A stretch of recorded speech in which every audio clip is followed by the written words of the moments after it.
in the 1870s when he was a child. You know, so he lived in his house when he was young.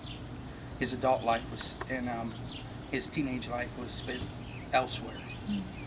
But he had his grandparents that lived on a farm on the edge of town, and every summer until he was an adult, he would spend with them. So he had strong ties to this community. But he also wrote many other books, biographies, autobiographies, fiction. He's written some plays. We have almost his entire first editions. There's most of them. I think altogether he's published 42 books on record. This is a desk probably after World War I till his death that he would use in his hotel room to write his later books. This clock we have a picture of this clock in the room in his study in Chicago where he wrote the Spoon River Anthology. So this piece actually witnessed a lot of his early writings. It was in the same room. This was passed from member to member over generations.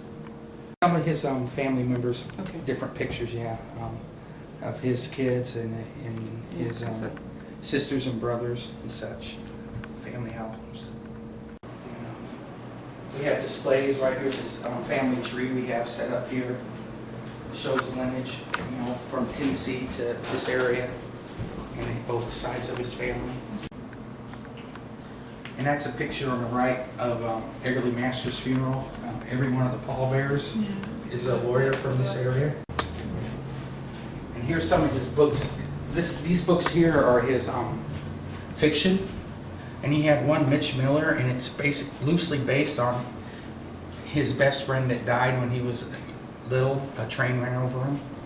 It's similar to Tom Sawyer story.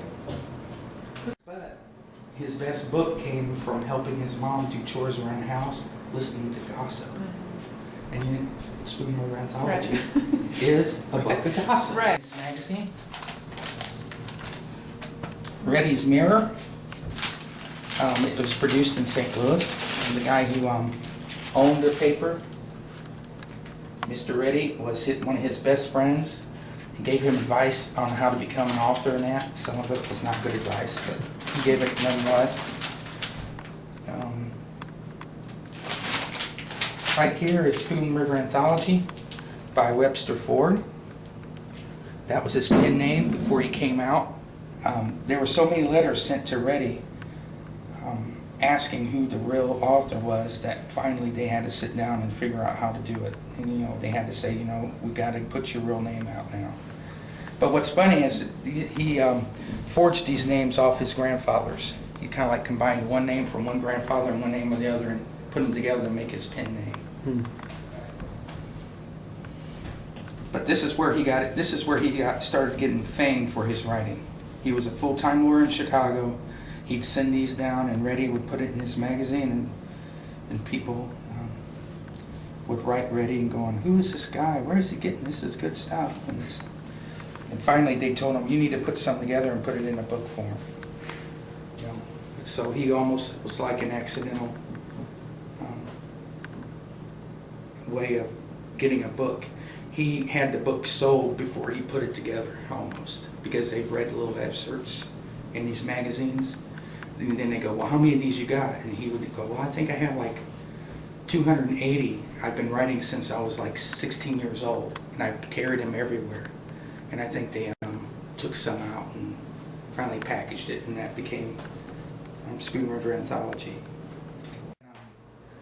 I am curating 4 decades of letters from him to his son, and I get a lot of information on what he thought about politics, family, wars, in those letters.